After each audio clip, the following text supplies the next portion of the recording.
So guys, welcome back to my channel Bonushree Educative Classes. It's me Bonushree.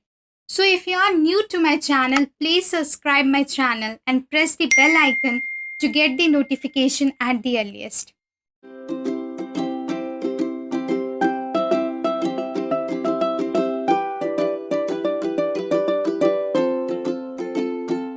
तो guys, अगर आपने मेरा part 1 video on Harappan civilization नहीं देखा है then please to check it for better clarification and उसका link मैं description box या आई बटन में ज़रूर दे दूंगी। तो चलिए लेट्स मूव फॉरवर्ड। तो आज हम बेसिकली 3 टॉपिक्स कवर अप करने वाले हैं on Harappan civilisation.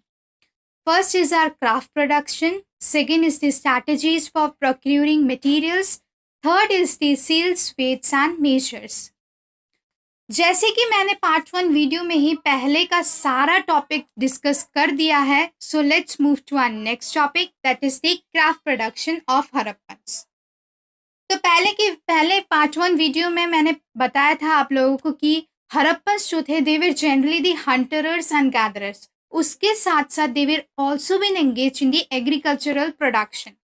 But archaeologist को क्राफ्ट प्रोडक्शन के भी ट्रेसेस मिले हैं, so we can conclude that they were also been engaged in craft production. वो सिर्फ और सिर्फ कोई एक एक्टिविटीज पे डिपेंडेंट नहीं थे। तो guys let's start our topic that is the craft production. So craft production जो था, जो बनाए जाते थे crafts, it was made of different types of stones with the help of different stones like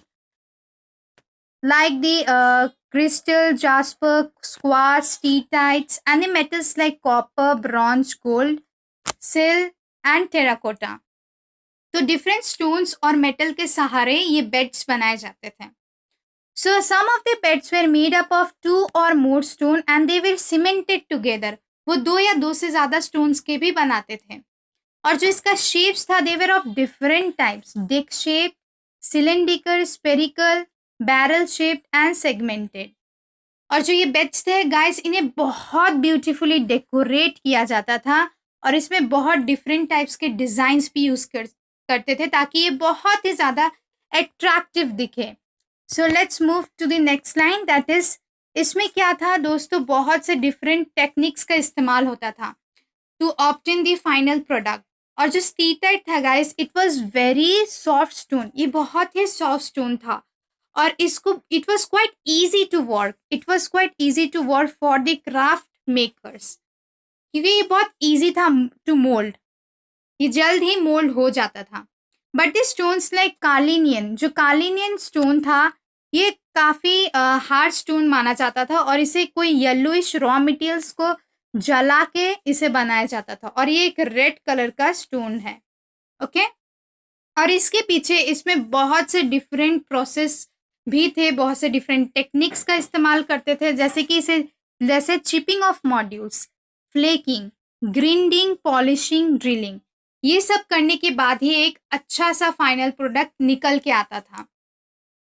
और फ्रेंड्स सबसे इम्पॉर्टेंट थिंग कि specialized drills जो था, it was been founded from Chanhudaro and Lothal and recently it is been found from Dholavira. So it is quite important, you must keep in your mind कि specialized drills कहाँ से मिले थे। It was found from Chanhodru, Lothal and recently it's been found from Dholavira. Okay? And जो नागेश्वर और बालाकोट था friends, this was the center or specialized centers for making of shell object. यहाँ पे shell objects like bangles, ladders ये सब इधर पे बनाए जाते थे। और फिर यहाँ पे जो फिनिश प्रोडक्ट होता था हमारा, जो हड़प्पन्स का फिनिश प्रोडक्ट्स था, वो जनरली चानहोद्रू और लोथल से वो अर्बन सेंटर्स की ओर ट्रांसफ़र करते थे, like the Mohenjodaro and Harappa. तो अर्बन सेंटर्स की ओर ले जाते थे। तो इसमें तो हम लोग ने जान लिया कि they were generally engage in craft production. But हम कैसे पता करेंगे कि कौन से साइट्स पे उन लोग ये सब बनाया करते थे या फिर इसका सेंटर ऑफ प्रोडक्शन कौन सा था। So according to the archaeologist there are 2 criteria to identify the centre of production.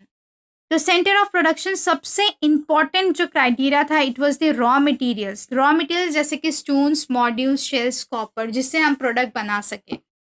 तो इससे हम पता कर सकते हैं कि वो जो जनरली जो सेंटर था वो शायद से रॉ मटेरियल जहाँ अवेलेबल थे उसके ही आसपास इसका जो सेंटर हुआ करता होगा। Second criteria is the unfinished object और द वेस्ट मटेरियल्स। जैसे कि दोस्तों हम लोग कुछ भी अगर बनाए, जैसे कि आपने एक प्रोजेक्ट बनाया, तो आप जब प्रोजेक्ट बनाते हो तो आप बहुत कटिंग पेस्टिंग वगैरह करते हो, तो इससे क्या होता है एक वेस्ट मटेरियल निकल के आता है जिसे आप पे फेंकना पड़ता है या फिर उसका कोई यूज़ नहीं है। उसी तरह क्राफ्ट प्रोडक्शन में भी कोई प्रोडक्ट बनाने के बाद उसका जो वेस्ट मटेरियल रह जाता होगा और वैसा वेस्ट मटेरियल जिस साइड से मिले हैं we can draw out that वहाँ पे सेंटर ऑफ प्रोडक्शन होता होगा। Okay, I guess it's been clear. If not, please let me know in my comment section. So let's move to our next topic, that is the strategies for procuring materials. Strategies क्या क्या थे, उन लोग कैसे, ज़रूरी तो नहीं होगा कि उन लोग के आसपास के एरिया में ही उन्हें सारा रॉ मटेरियल्स मिलता होगा। जनरली इन लोग क्या करते थे, डिस्टेंस लैंड या फिर कोई कहीं से इन लोग क्या करते थे, मटेरियल्स मंगवाते थे for their better use. Okay, देख लेते कि उन लोग क्या क्या मंगाते थे। जैसे कि नागेश्वर और बालाकोट जो था ये बहुत फेमस था फॉर शेल्स, यहाँ पे बहुत अमाउंट में शेल्स अवेलेबल थे। और सोटुगई अफगानिस्तान में हमें बहुत इंपॉर्टेंट एक प्रीशियस स्टोन मिलता है जिसे हम क्या कहते हैं, लापिस लजूली। लापिस लजूली एक बहुत ही प्रीशियस स्टोन है। ये जनरली ये ब्लू कलर का एक स्टोन होता है, this is a blue stone, और ये बहुत ही प्रीशियस स्टोन माना जाता था।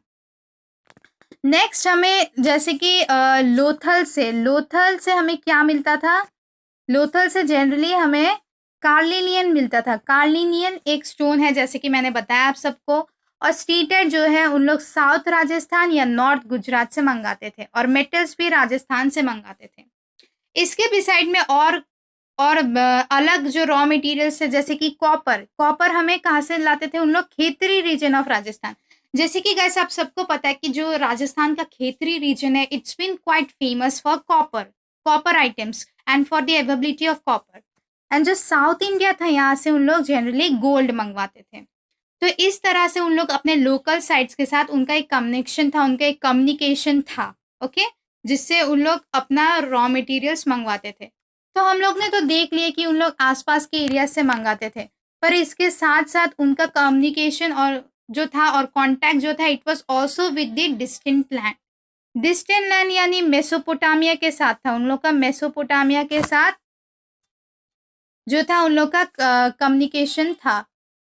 तो इसमें मेसोपोटामिया क्यों, Mesopotamia was quite famous for the copper, enough copper थे यहाँ पे, इसी कारण से उन लोग मेसोपोटामिया के साथ डिस्टेंस लैंड में इंगेज थे।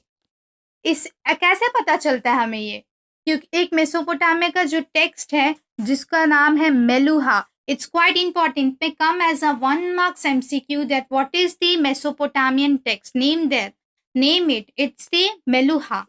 तो इससे हमें पता चलता है कि उन लोग का भी Mesopotamia also had a distant land communication with Harappan civilization. हमें बहुत से डिपिक्शंस भी मिले ऑफ शिप्स एंड बोट्स, कहाँ पे, ऑन दी सील्स। इससे पता चलता है कि उन लोग शिप और बोट का इस्तेमाल करते थे for exchanging items. Okay, I guess it's been clear, if not please let me know. Now let's move to our next topic that is the seals, scripts and weights. तो सबसे पहले guys seals और जो ceilings था वो generally क्या थे, they were used to facilitate long distance communication. जो सील्स और सीलिंग्स थे इसके सहारे जो हड़प्पन्स थे they used to do the long distance communication. Okay, और इसमें इस कुछ लाइन में उसका प्रोसेस भी दिया हुआ है, if you read it you can easily understand.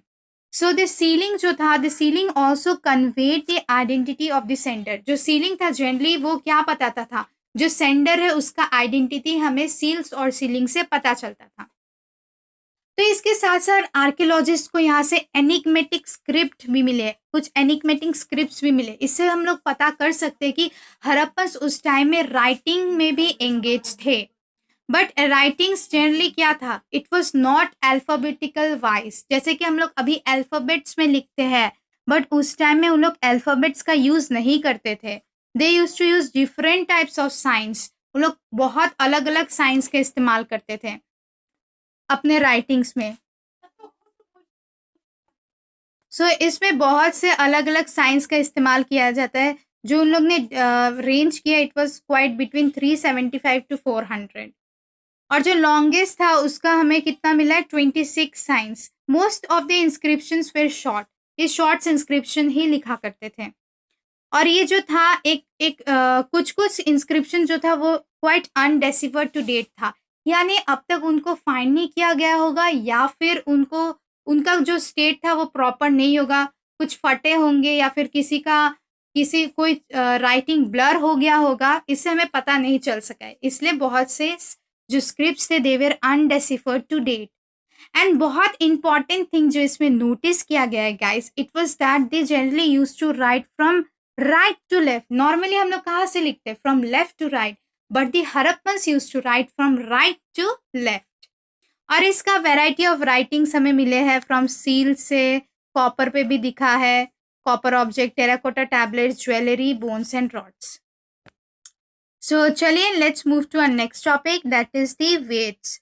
Weights क्या होता है guys? Generally weights are use to do exchanges. Exchanges were regulated by precise system of weights.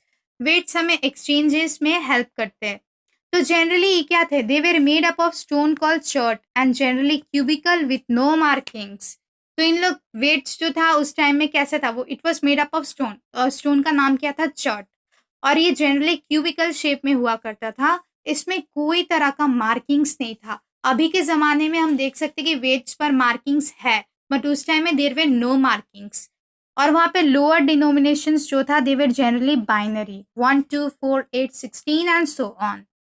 पर जो हायर डिनोमिनेशंस था they generally use to follow the decimal system. उन लोग decimal system को follow करते थे जो हायर डिनोमिनेशंस थे, और लोअर वाले बाइनरी को। ओके जो स्मॉलर वेट्स थे वो कहाँ यूज करते थे? For weighing the jewellery and beds. Jewellery और बेड्स को नाप तोल करने के लिए स्मॉलर वेट्स का इस्तेमाल करते थे। कौन? हड़प्पन्स।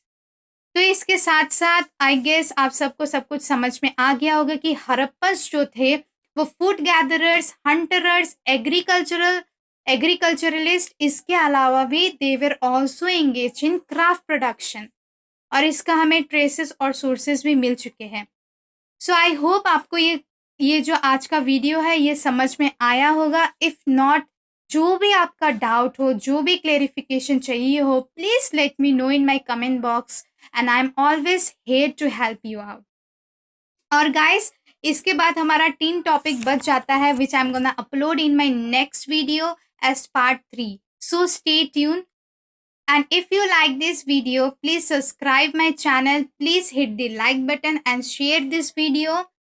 और इस टॉपिक पे जितने भी सैम्पल क्वेश्चंस बनते हैं या फिर जो नॉर्मली जो फ्रिक्वेंट क्वेश्चन एग्जाम में आते हैं, आई am gonna also make a separate video for that. So please stay tune and thanks for watching my video and do follow me in my Instagram ID. ये नीचे popup हो रहा होगा या फिर मैं इसका लिंक डिस्क्रिप्शन बॉक्स में दे दूंगी. So thank you guys for watching. Jai Hind, Jai Bharat.